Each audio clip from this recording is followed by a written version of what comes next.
How's your coffee, Andy? It's lovely. Welcome to Frame by Frame. Thank you. My son is here. He's awake. He's playing with his left foot. Yeah. Nothing to do with Daniel Day-Lewis or movies, but he's making a reference already. Yeah, that's good. Okay, this is episode 30. Can you believe it? 30. 30 Wow. episodes. You know, it's hardly a 600 milestone like certain other people, but yeah, it's not 1,000. No, but it's 30. It's 30. It's a number. It's a round number. It's a round number. Yeah. Yeah. So we thought we'd mark this momentous occasion by talking about a film. A film. We're going to differ from the norm and talk about a film. Instead of talking about Spice Girls, Michael Bay, Chuck Norris. Oh, by the way, speaking of Chuck Norris, I think Peter Cushing is more hardcore than Chuck Norris. Really? Yeah, I kind of... what would Chuck say about that? Somebody sent me something, a friend who didn't realise we had a podcast until now, sent me a Peter Cushing quote thing, and it goes like this. Peter Cushing, he killed Dracula with a pair of candlestick holders, he blew up Alderaan, he fought Daleks, he has been at the Earth's core, he's killed more vampires than Buffy, he's outsmarted Moriarty, and verbally bitch slapped Darth Vader. So I beg your pardon, but do you really think Chuck Norris can do that? But Chuck Norris Chuck Norris doesn't flush the toilet. He scares the poo out of it. Has Peter Cushing ever done that? See, I didn't swear because Aspen's there. Yes, this episode is Universal C. Oh, it's him. He just liked us. Robert, actually. Robert, yeah. Bobcat. Yeah. I saw him and I thought, he owns a gun. He does. I thought he just looks like a guy who owns a gun. He's a big US history buff. Awesome. And, so if ever we wanted to talk about the Civil War, he'd be your guy. Meaning Marvel's Civil War. Marvel's Civil War that's happening. Next Yeah. year. No, I think he might still want to talk about it. If he wants to pay for us to do a special frame by frame over in America, that's fine.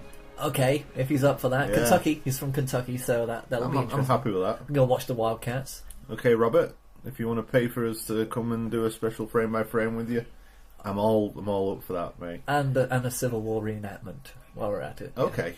Yeah. Can I be Iron Man?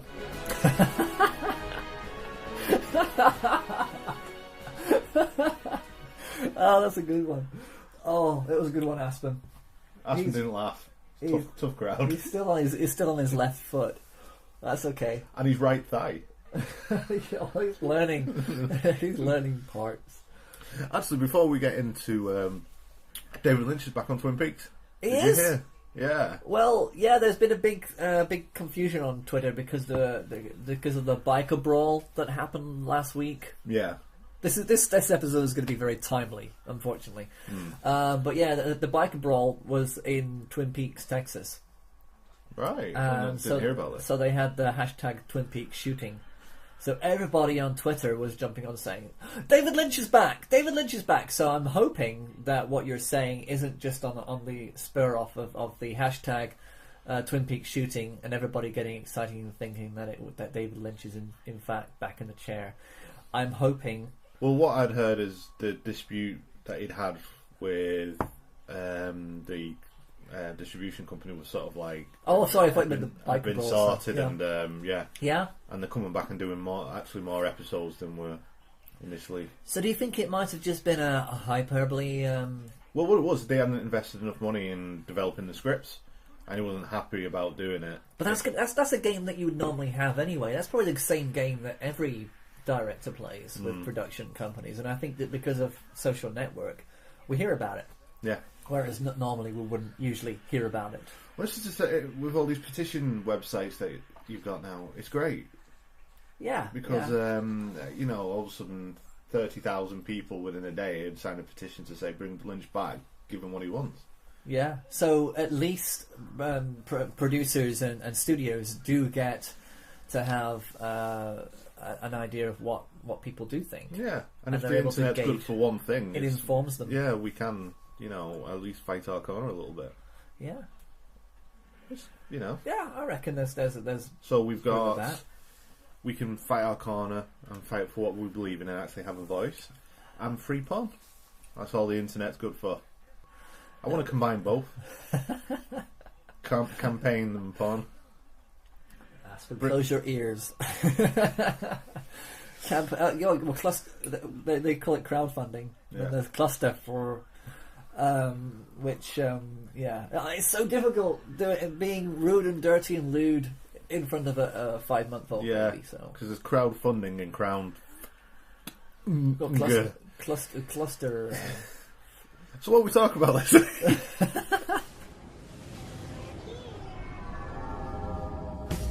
You talking to me?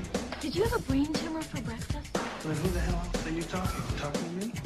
I'm funny how? I mean, funny like a clown. I'm Peter Venkman. We all go a little mad sometimes.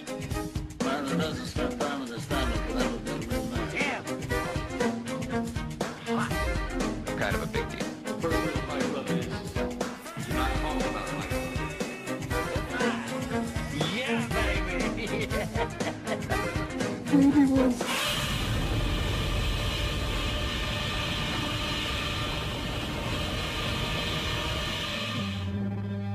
You want answers? I think I'm entitled. You want answers? I want the truth! You can't handle the truth!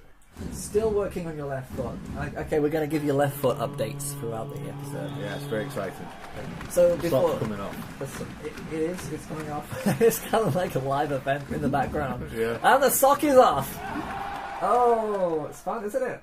You wanted to acknowledge Letterman? I do. I mean, it's kind of a weird feeling. I mean, I used to watch him prolifically ever since 1993, I think, around about that time when he actually got onto CBS, and I didn't understand the story behind his career change from NBC to CBS, but I was totally hooked on it. That I bought the book, and I read all about it. And all of a sudden, I was fascinated by this guy, and so I no matter where I was, I tried to get episodes. Right. And I watched it, and then it came on Sky, and then it was on ITV2, and we kind of had David Letterman on every week, and it was great. But then all the British broadcasting networks and the Sky networks decided, no, we're going to cut David Letterman, So the only way I could ever watch clips was actually from the website. So it kind of it's a bit bittersweet because I haven't been able to kind of generate that constant watching him consistently for 33 years, but I still kind of feel the loss that he's no longer there, because you kind of feel as though, I mean, he's been such a presence in my life, especially. I mean, he's influenced a lot of how I am, and understanding how you can be a goofball and be honest with yourself about that, and not worry about what people think. Yeah. And so I kind of attribute that part of me. So like when Jerry Halliwell left the Spice Girls, that kind of loss. Well, not that strong, then. Yeah. Oh, this is sadness. But no, with Dave Letterman, it is a loss. I mean, he's been on their television for 33 years in America every night, and he's been part of pop culture. It's astonishing, isn't it? And when you're watching interviews, all these astonishing interviews with actors and directors and creative people, musicians especially, huge pull for musicians. Usually it's Dave Letterman's show that you're seeing these clips from, so it has been a big influence. Oh. And I think he's going to be missed. I think so. Yeah. There was because I watched the Bill Murray bit coming out of the cake and all that. Yeah. But there was a moment where he was talking and saying, we built a friendship, and people are going to miss you, and Letterman looked like he was about to break down. He's been very relaxed. Letterman has been very relaxed this last week, and I think that he's kind of just been telling himself, he used to beat himself up. Not literally. He used to, basically, his style is that he wanted to create the best show, the most entertaining show that he possibly could. And when he felt as though there was some nights it didn't work out, he would demand to get the tape of the recording. Yeah. And he'd lock himself in his office, and he would sit there and just curse. I fucked up number 6. No, you didn't. No, I fucked it up. It was the only decent joke in the whole fucking show. And It was funny. Yeah, It it was worked. fun. It was funny. It I played. wasn't. Let me see the tape. Now, why don't you just take a breather? Give me the fucking tape.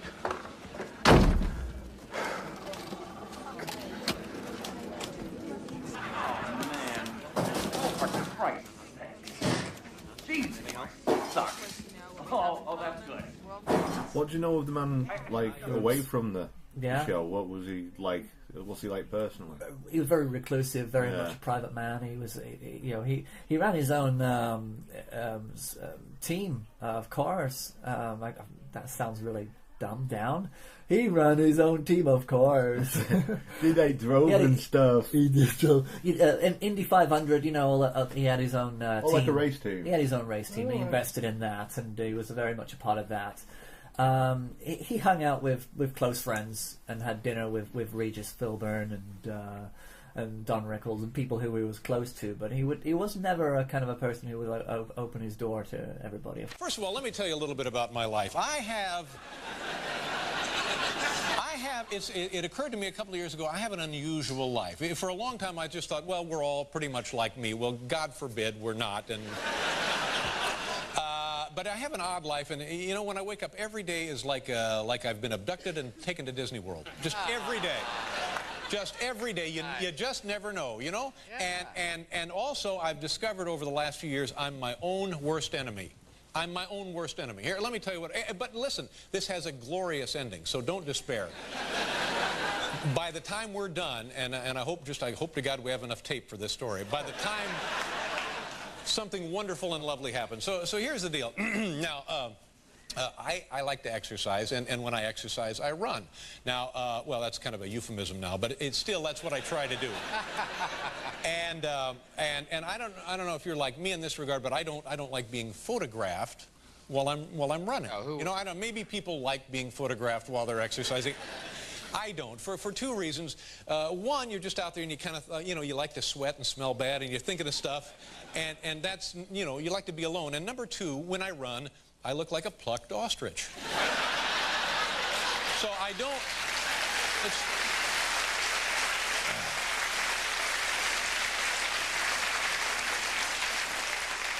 So now, like a year ago, I'm out running, and I run down to this track, and I'm running. And when I go out, I'm no piker. I'm out there for at least an hour. I'm doing like anywhere between 5 and 7, 7.5, 8 miles. Right. So I'm out there running, ladies and gentlemen. So I go down there, and I'm running around the track, and I see a guy with a camera. Now, it's not like a tourist. It's not like somebody from Des Moines. This is one of those guys. And so I run up to the guy and I say, what are you doing? And he says, well, I'm taking your picture. And I say, well, I would rather you don't take my picture because I look like a plucked ostrich. Yeah. And so he and I get into a little bit of a tussle, and he says, well, this is my job. And he says, you're a celebrity, and I can take all the pictures you want. Now, I realize now, okay, this is a professional. It's more or less a public place. There's not much I can do about this. You see, I mean, he's doing what he can do. Legally, I can't do a thing. So I came upon a little strategy, and it's a two-part. Loudly and intently, I scream obscenities at the guy. I get as close to him as I can, and I'm screaming obscenities to the guy. And the first reason I do this is because I want to make the experience as uncomfortable for him as he is making it for me. For you. And don't kid yourself, I've had pretty good luck with this strategy. Now, wait a minute.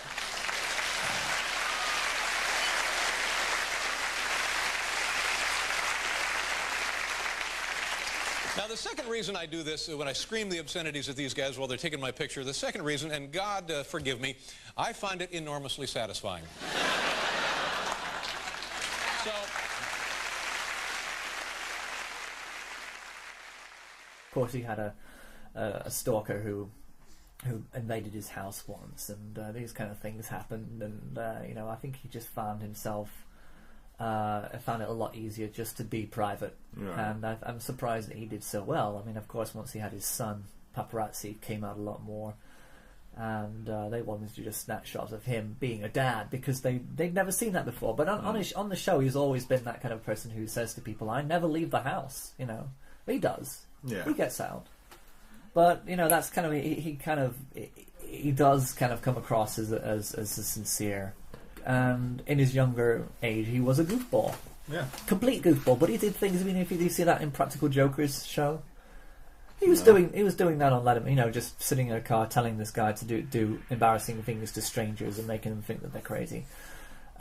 He did that. He dropped stuff off the top of buildings to see how they would smash. Not like Gallagher does with melons, but you know, he did all this crazy stuff. He put cameras on monkeys.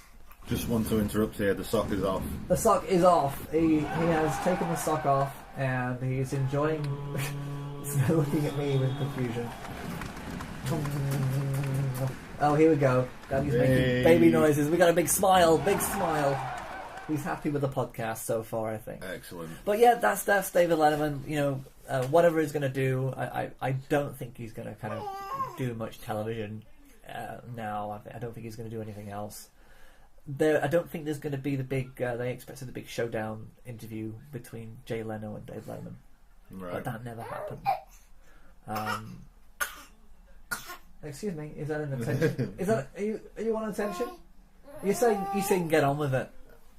No, I think he wanted the Leno interview, didn't he? He does, yeah. He wants us to get on with it. Yeah. So, what film are we going to talk about for our 30th episode? Get on with it. I think we should talk about It Follows. Really? That film? That film. The film that we both watched, so we could talk about it today. Yeah. I used to daydream about being old enough to go on dates. I had this image of myself holding hands with a really cute guy. Just having some sort of freedom, I guess. Jay, I'm sorry. Help. You're not going to believe me, and I need you to remember what I'm saying. This thing, it's going to follow you. Somebody gave it to me, and I passed it to you.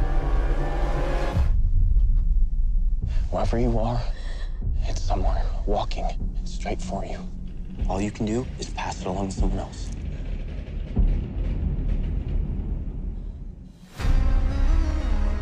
What exactly is supposed to be following you? I don't know. Just pass it along. You believe me, right? Nothing's gonna happen.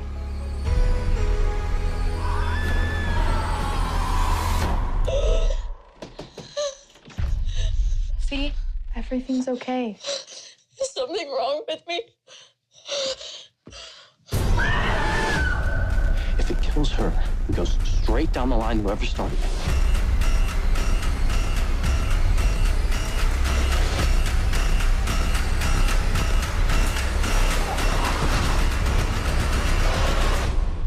It's gonna be here sooner or later. It Follows. Well, right, I went into this film thinking I'm going to like this. Yeah, and already. I did like it. I think I'm pre-programmed to love films like this. Yeah, I think that. Did you see the trailer before you watched it? Did you read anything about it before? I'd heard Mark Kermode talk about it. Ooh. I tried not to listen, but I did. You try not to listen. You click on something, you gotta. Well, no, you click on it and then go la la la la la. Hands over the ears, by the way. Well, as you know, he reviews a lot of films, not just that one film. He's not like us. Oh, you know what I mean? So, and then he sort of talk about It Follows. I was like, oh no, don't. But I heard bits. Yeah, but I think it kind of once you know that Mark Kermode is behind something, because he liked Borderlands. He did. He liked Unfriended, which is a bit of a. That's made me want to watch it. That makes me want to watch, because I think I trust him. I mean, he hated Sex and the City 2 so much, as did I. That's my favourite rant. That was amazing rant. Oh. And I've been listening to Kermode since. Oh, I have since he introduced Sliced Bread.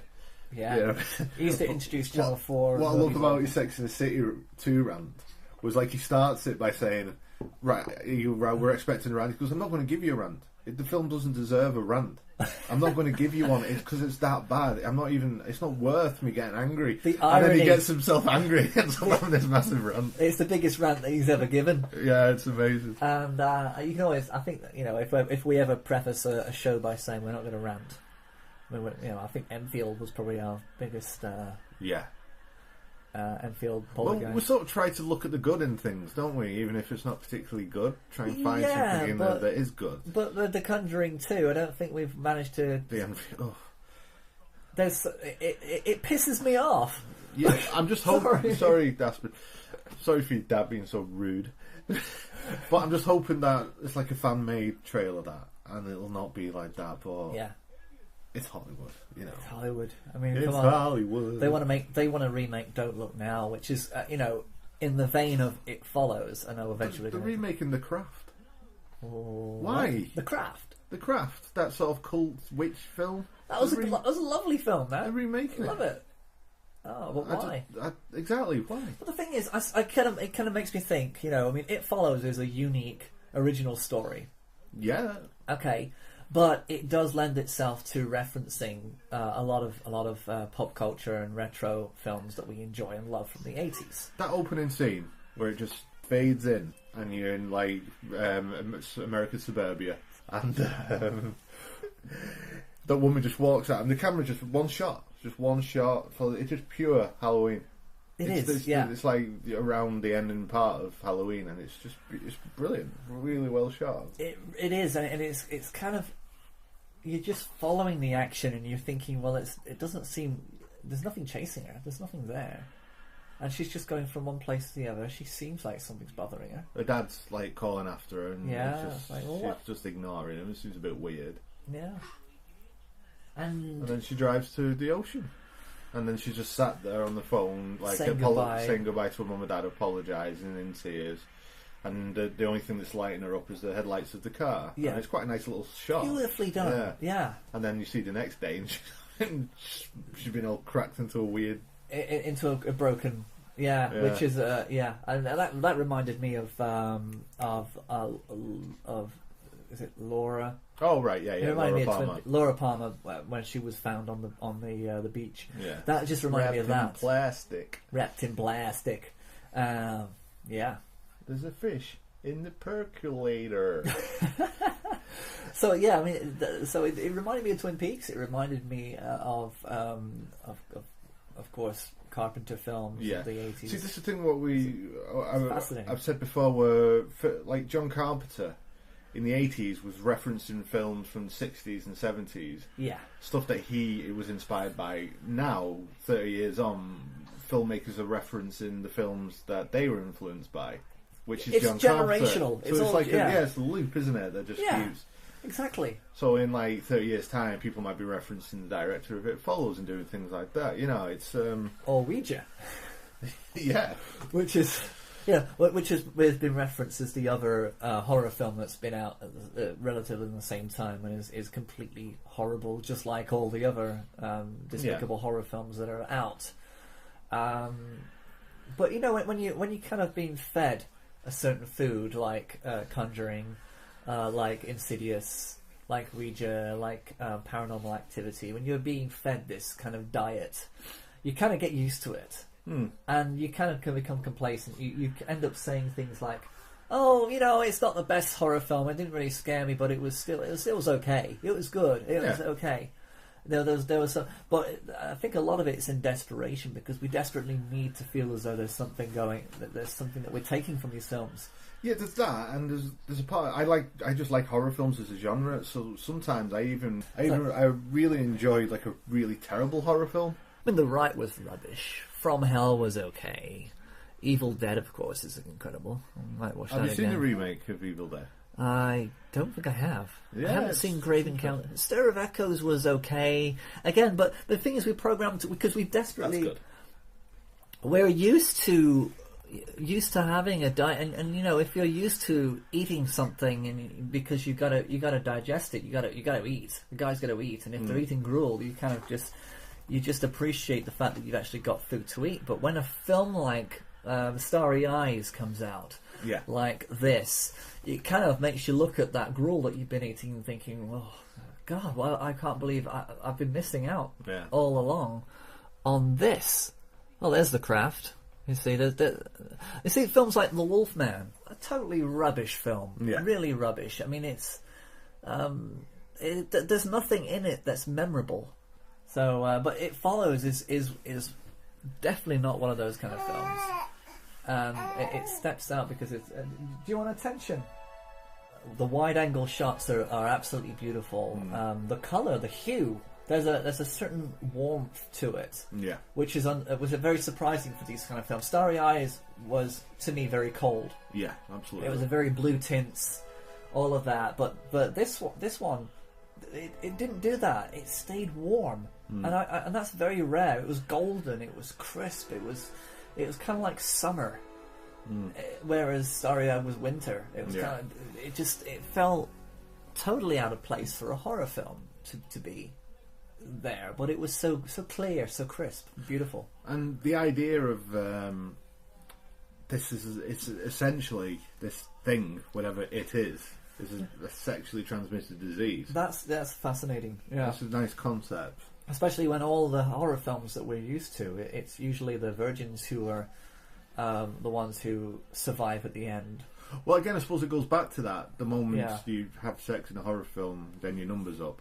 Yeah. But sort of like the video in Ring, you have to get someone else to watch the video, and it's passed on to that person. Which is kind of odd because this is kind of the one thing that a lot of these films have, is that, you know, as soon as she passes it on to the group of sailors, hello sailor, she obviously sees these three guys in a boat. Why they're not gay, you know. That'll be even funnier if he actually went there and they actually rejected it because they were actually free gay men. That would have been an interesting scene than the frustration that she has. But that's a really dark scene, isn't it? Where she swims out and you don't see anything, but you know that she has sex with three guys on a boat. Yeah, most likely. And then they would have passed. She basically passed the walker. Yeah. The walker, I guess. To them, but then it must kill them because it comes back to her. Yeah. So whoever was the last person to have possession of this curse, if the last person dies, then it goes back back along the chain, which is a bit strange how it can be selective in that way. Yeah. I don't know how, you know. Of course, if it was any other way, then we'll never get back to the girl. Yeah. But the beauty of it is you don't see any reason why. That's what I love in a horror film. Yes, there's no reason. Answering questions. There's no reason for it. Exactly. It's just it wants to kill that person. Is there only one?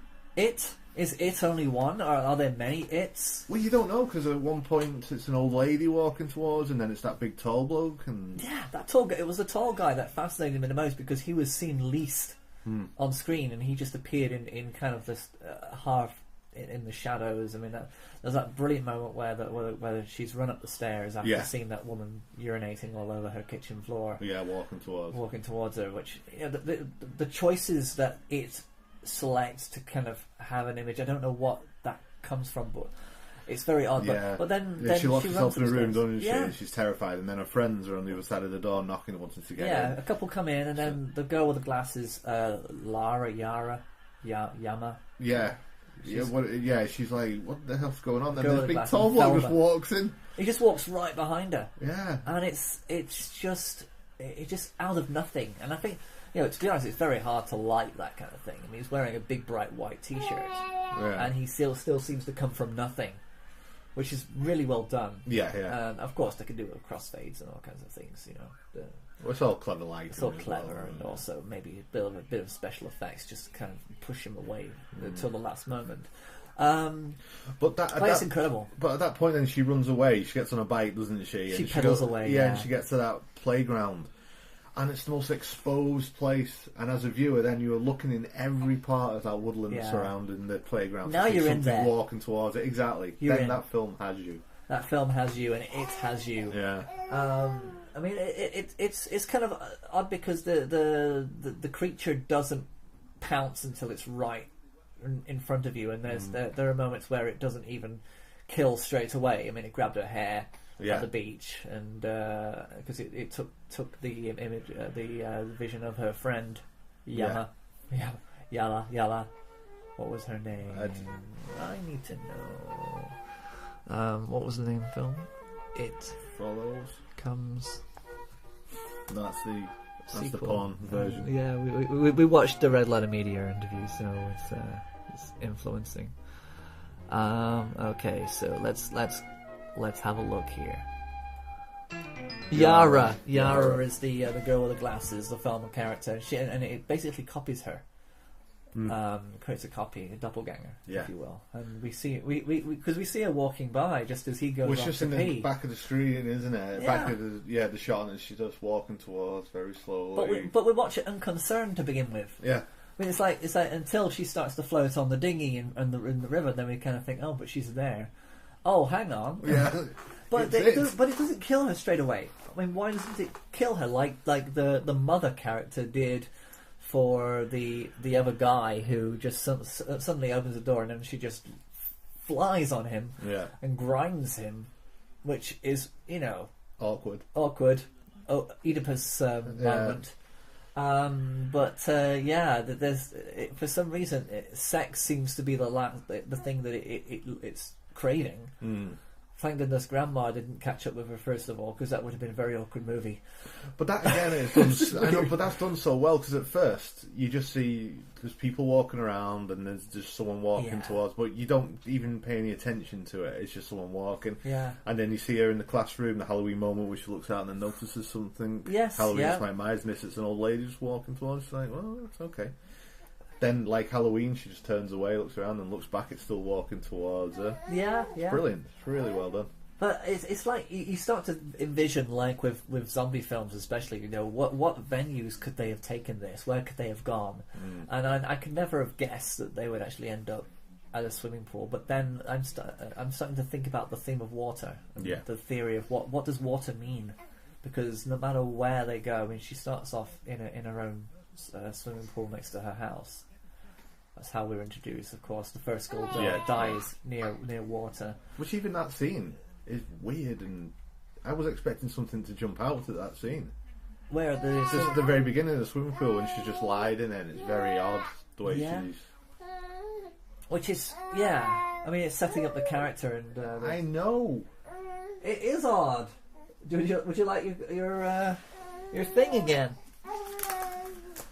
Keep the audience entertained, Andy. So, baby news. Aston has a collection of toys all around him. Now he's got the dummy in his mouth.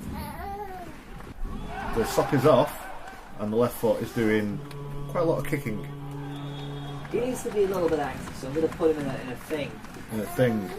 The sock's going back on. Aspen seems ambivalent about the sock coming back on. Now he's in a thing. It's called Blossom Farm. Blossom Farm, he's in Blossom Farm. Is it Blossom Farm? I did! I call it Blossom Hill, I call it all many names. I've taken the Blossom Farm part off because it kind of makes noises. And, okay, done. Awesome. So yeah, it follows. Yeah, so water is a thing, and I wonder if is water a conductor? Is it something that something that the teenagers are drawn to? Well, holistic people seem to think that water has memory. Yeah, a lot of hauntings are by water because a lot of people believe in that kind of thing. Would say that the water can hold memory, remembers things. So are they that tuned in, these kids, or is it just simply a natural thing that water seems to be their element of safety? Is there a certain aspect of escape? Escape via water? Possibly, yeah. Maybe. I mean, an ocean water of water can be clean, to be cleansed, to be in the water. Baptism. What happens after sex? You want to have a shower? Maybe, yeah. I don't know. Water. It just seemed to be very odd that water was so much a part of this, and their ultimate solution was to draw it to a swimming pool so that they could electrocute it. Yeah. Which, what did you think about that idea of we can't shoot it, but if we lure it to a swimming pool, we might be able to electrocute its ass? Yeah, it seemed a bit not in keeping with the rest of the film. It does, yeah. It seems to be a bit of a stretch, a bit of a reach, and it doesn't work. It makes an interesting climactic scene, but right. Imagine this. Okay. The producers asked us in for a meeting. Oh God! All right. I got an idea for the end of your film. Electrocute the thing. You go, well, no, that's not in the story. No, there's no action. The end. Electrocute the thing. Could it have been a studio idea? It's kind of like the A-Team, where the team they all get together. If you actually had that theme thumping music behind them while they're setting up all the different a myriad of different items, plethora of different items. Yeah, where they make a nuclear fusion device out of some matches and BA's breath. I mean, but they're taking a bit of a leap here to say that, you know, as a little bullets can't harm it, so maybe we can just electrocute it. But it's a swimming pool. There's a lot of water there. If you lured it, I thought they were going to lure it to the small pool. That would have been better because it's a small pool and all you need is a good whisk. You know, but they throw lamps, TVs, and the thing is that it comes along and starts throwing stuff at the girl who's in the pool anyway. So it's kind of like, well, didn't think about that one, did you guys? So yeah, I think it was a bit of a reach, and I think it probably was a bit of an intervention for the sake of having a climactic scene. Yeah. But then, you know, Yara gets shot because the guy's that good. Yeah, with a gun. I mean, the actual possibility of anybody else in that in that area being shot, it just so happens that she's directly in the way of that bullet, which is a bit crazy. Yeah. But the distance is quite. Or was it? I don't know. Who knows? Maybe that was. And doesn't she have sex with a friend in the hospital?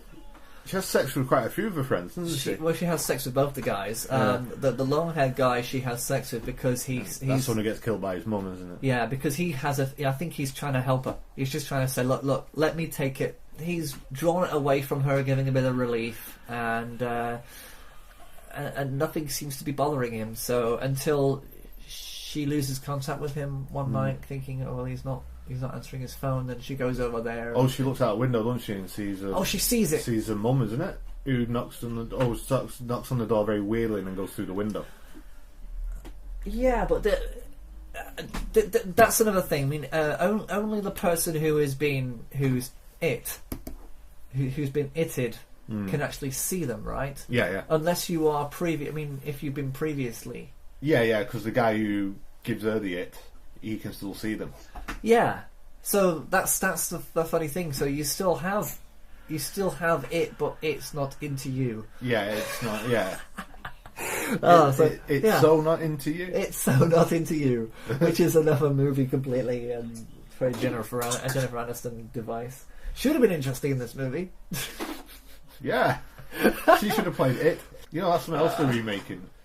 It. They're remaking it, so it will follow it.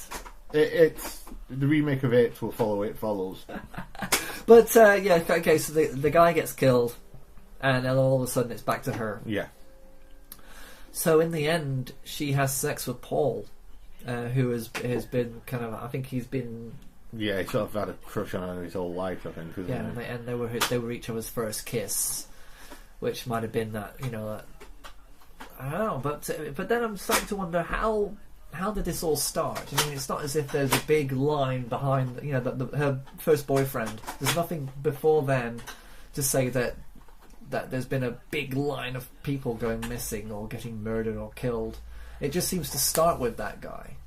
It does, yeah, but again, I like how it's not answered. You don't know where it's come from. I just hope they don't do a prequel. I don't think they'll.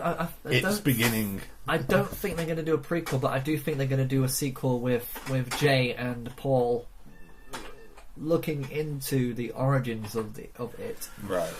So I have a feeling it might kind of go down a sense of the Mothman prophecies, where they're trying to figure out how it all came about, what it's all about. It might even be like the Blair Witch, where they're literally just so fascinated they're just going to do a found footage thing. Who knows what they're going to do with it?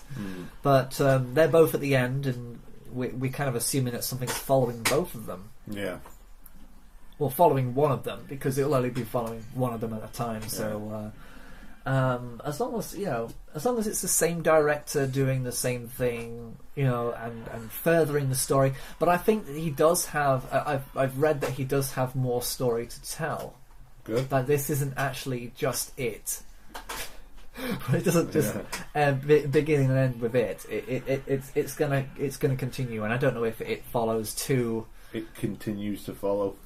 It's still there. Yeah, it's still with me. So who knows? Who knows what they're going to do with it? But I'm hoping that. The problem is whenever you do have sequels, the first film is great. Second film can be great if the same director's with it. By the third or the fourth, there's some schmuck who was called up on Craigslist to just go say, "Do you want to direct a movie?" Yeah. Oh, my favourite films are. Yeah, it's some DP somewhere. Yeah, well, or Yanderbont. Oh yeah, right. Who did Speed, and that was the only. I mean, sometimes cinematographers are good directors, sometimes they're not. So yeah, I mean, it depends on who is going to take the reins if they do carry on. I mean, maybe he's going to be one of these smart directors who keeps hold of it and doesn't let it go anywhere else. Yeah. But one thing I loved about this was its soundtrack. Oh, let's talk about the soundtrack. Yeah.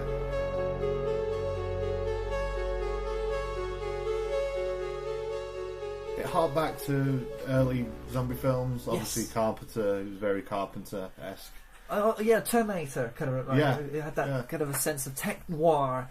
The synthesizers, the kind of the low, grungy beat that they had that was so raw. It was really nice to hear. In fact, I really want that soundtrack. Yeah, I'll see if we can get hold of it.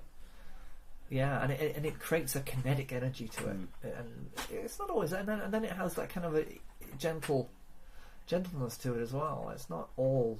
Oh, it's not in your face. No, it's very.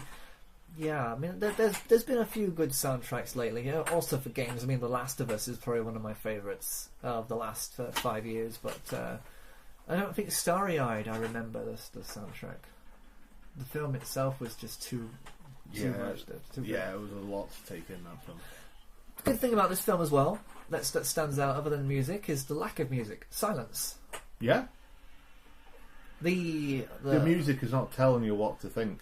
No, in this film, it doesn't. It doesn't need to. It's creepy, and you are always waiting for the next thing to happen, or looking into the corner of the screen to see if something's walking towards it. You don't need the music to be going.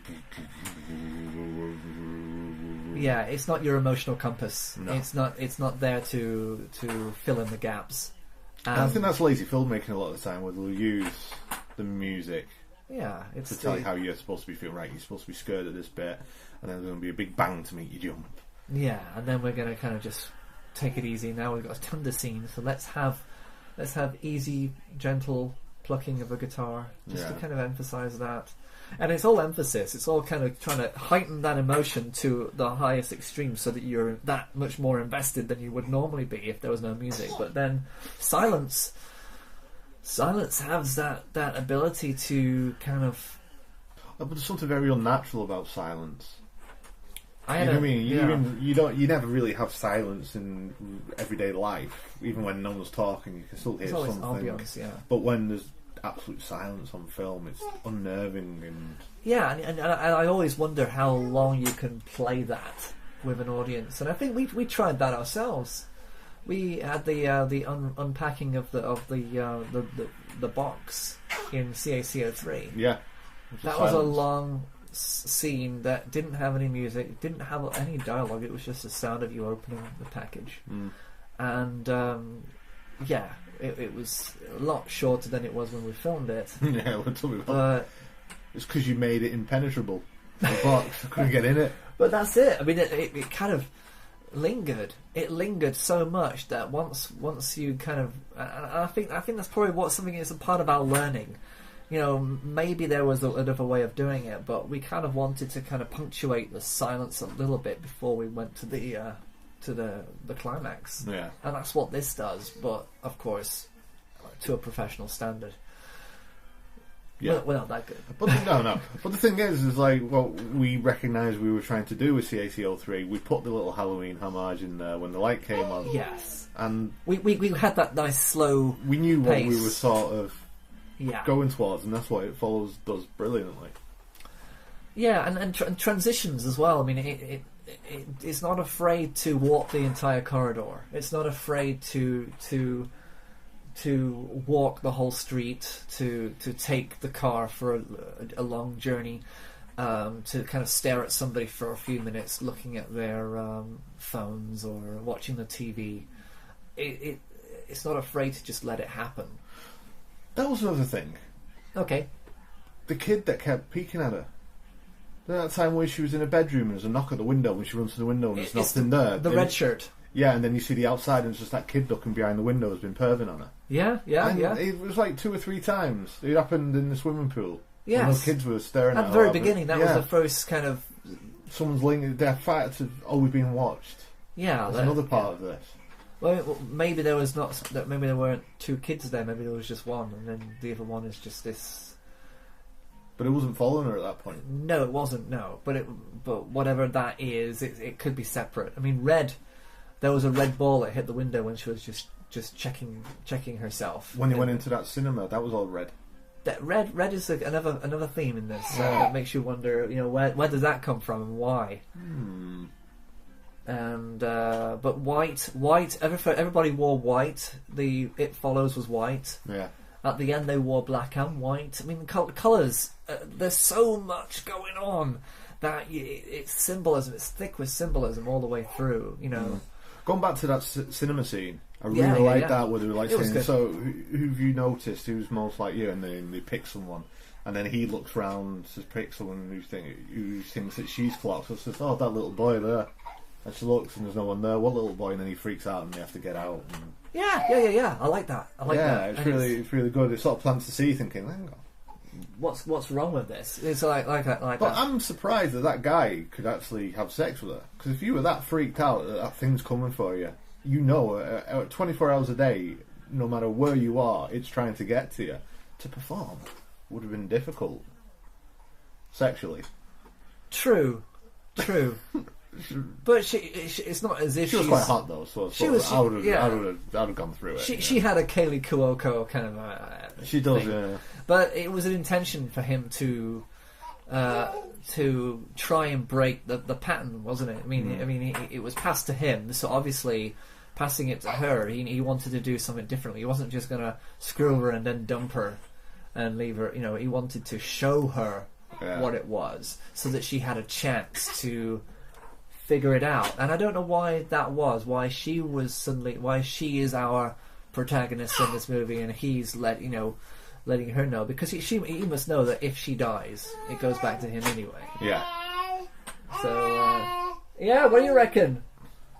He's having a ball over there, isn't he? He's having fun. I mean, he's got Sorry on television with Ronnie Corbett. Just watched the episode of the 2 Ronnies. It's great. Yeah, and he's turned himself around. Have you noticed he's turned himself around in that Bumble Farm thing, and he's just looking at Sorry, which I don't remember ever. No, neither do I. Yeah, but so It Follows. Yeah, I would recommend this film. Do you think it speaks to the wide variety of horror enthusiasts out there? I think that some are going to struggle with the pace. Yeah. Some are going to be saying it's a bit slow. Nothing really happens. Where's all the gore? Where's all the gore? Yeah, but there's gore in the beginning, because naturally somebody has to die to kind of prove the point. We have to also see one of the friends die, or at least one of them. Only one of them dies, though. The other one gets shot. Yeah. Which brings me to the Yara theory that's been going around certain forums, that she has something to do with it. Really? That she there's certain things that she seems to be the kind of the character who is least invested in the circle of friends. She's kind of very much into her own thing. She's reading her poem thing, reading that story. She's kind of separate on the beach. She wants to be in the water, separate. There's also the thing where they're kind of saying that she was the one who brought the tall character into the bedroom, that she actually was with the character. Interesting. There's the potential that her getting shot coincided with the disappearance of it. I've only seen it once, you've seen it twice, so would you agree with all that? thinking back, it seems quite... It's a plausible thing that she's still alive. She's still set up for the next film, but she seems to be kind of say things about her palm reader that are relevant at the time. Something about the souls, never, a part of you leaving the soul, and she seems to be kind of into something else that is outside of the circle. And I'm just kind of wondering, what is that? What is that about? And when I kind of looked it up to find out what other people had thought, they had this whole theory that she is the actual she's the one who brought this curse about, and that she started it to. I'm having a look now, see if there's been a second one announced. We'll have a look on here. What do you reckon, Aspen? Are they going to make another one? Ask a baby a question. You see, he's young, isn't he? How old is he? Director? Yeah. Graduated from Florida State University. Well, somebody has to. There's nothing announced. No, I can't find anything. It follows. Well, I'd like to see that film that is based more around her and whether she's part of this. Yeah, I think I'd like to have those questions answered. Yeah, I mean, there's a lot going on. There's a lot going on there, and I think we like the idea of ambiguity in film, and I think it's causing people to kind of build theories because they don't know, and that's great. That's great. I mean, we've had a good. I think this Halloween, I'm going to put a showcase of films on. I think for the neighborhood to watch, and I think it's going to be a completely different list than it ever has been. Before, we've had Poltergeist, Chainsaw Massacre, you've got your typical Halloween film, Friday the 13th, but now you've got Babadook, Starry Eyes, and you've got It Follows.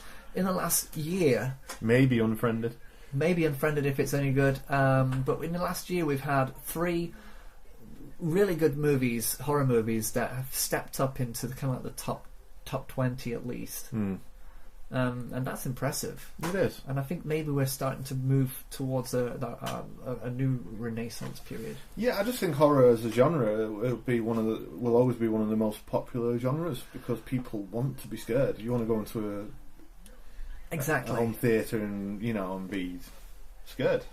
Exactly. And what was that? I do. Yeah, exactly. I love it. I mean, that's the Enfield Haunting, the TV series on Sky Living. I really enjoyed it. Did you enjoy that? I did. I finished it on Monday. Yeah, let's talk about that then. We've done It Follows, and we've got we're just coming up to the 55-minute mark now, so we've still got a few minutes to talk about. Mr. Gross, can I ask you something? How many poltergeists have you actually dealt with? None. This is a house of death. For you. If this is fraud, then you should be able to find proof of fraud. This is a house of death. For you. It's not supposed to do that. Where they took liberties with the stories, I didn't mind that much, to be honest with you. A lot of it, even though I knew a lot about the Enfield horror, the Enfield Poltergeist, I wasn't aware that his daughter had recently been... is that true, though? Is true. That is actually true? After we watched the 3rd instalment, we watched a documentary on YouTube about it, and it was true. Oh, yeah, because I had no idea. That's what made him interested in the afterlife, is he wanted to find that... The fact that he never actually spoke to her through the girl. But I thought that was a lovely moment. Well, they needed to take a drama. They needed to create a drama. So they found the drama was with him. Yeah. More than the girl. It was about him. It was about him, and he was keeping it there because he was so desperate to speak to his daughter again. And it was him who wasn't letting go of the poltergeist. It wasn't the family, it was him. That's interesting. It was very interesting. Yeah, so I enjoyed it. Yeah, when you put it that way, it does put a nice spin on it. It does go in... Timothy Small he did really well. He should be in everything, Timothy Small. He has, but I really enjoyed the Enfield Haunting. Yeah, I thought it was really good. It was it didn't undermine the story. whatever the real story actually is. Yeah, it added a few layers to it, which were good dramatically. And the girl who played the little girl, what's it? I forget her name now, but she was brilliant. Yeah, she did really well. There was a nice story between the two girls at the beginning of the film about the dog licking the hand. Yeah, it was a creepy sort of scary story before bed. Which is a great way to start a movie. Yeah. A mini-series even. Even if they released this as a movie, it would have been worthy of cinematic Absolutely, release. yeah. It has some really great pieces. A 3-hour horror film. I mean, who does that? That could have been really David good. Lynch. But I love that scene where there's a knock. When you think everything's fine now. Yeah. They've got rid of it, and you hear that knock on the door, and she thinks it's Morris, who's played by Timothy Spall. So she runs to the door, and there's no one there, and she looks out, and the door shuts behind her. So she's like, she can't get in, and she's shouting, and she thinks, oh, right. So she goes round the back of the house, and then she looks through the kitchen window, and she sees herself sat with her mum and her sister. It's a gorgeous moment. It's beautiful, and then it reminds me of something. The spectral image of herself just stares at her through the window, and you think, great. oh, it's all going to happen again. Yeah, and she freaks out. It's brilliant. It's really well done. Yeah, I mean, they didn't stick any of the stuff that we thought they were going to put in about her levitating and being thrown from the bed and the pictures becoming famous or anything like that. They took that out, and maybe rightly so, because it wasn't dramatic, and we know that's what the Enfield Poltergeist is about.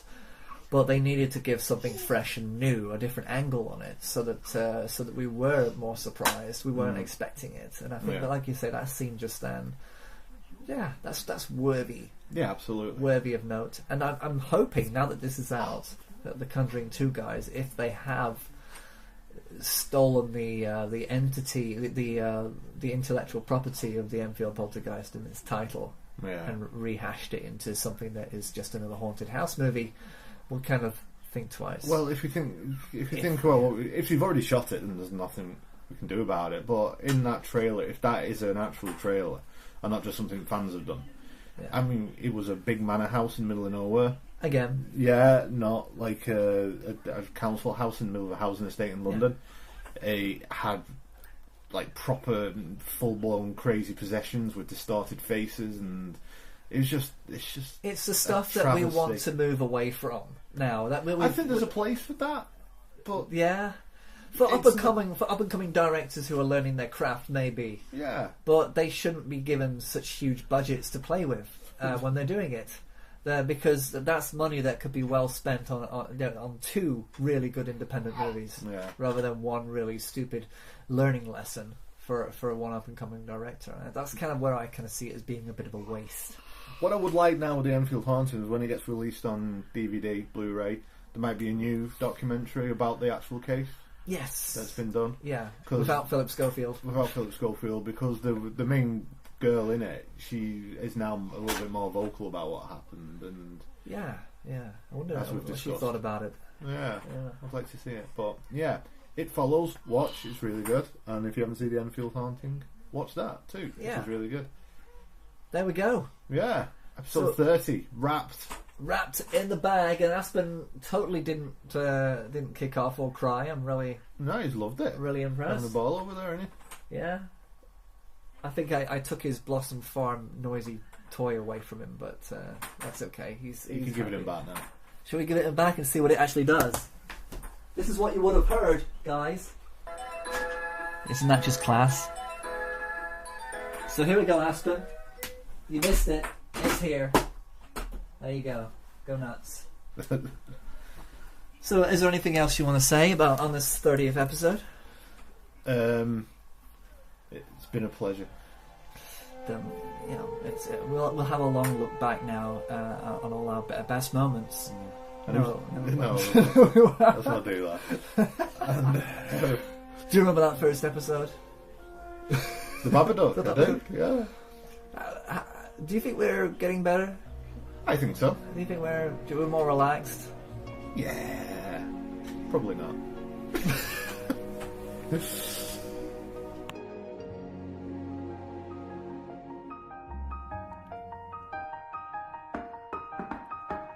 Do you want to make a podcast? Create another frame by frame.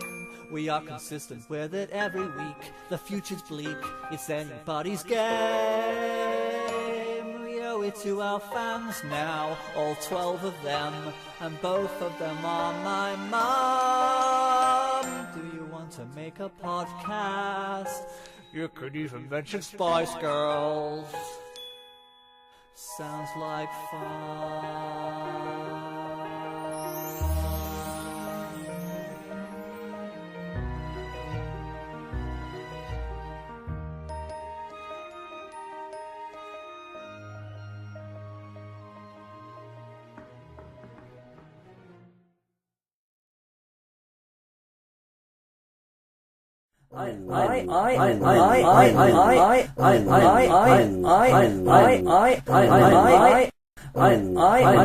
It's like with Blade Runner. I have to have them all. See the differences there and then. I have to have that comparison. Yeah, let's do that. Let's somehow put all 5.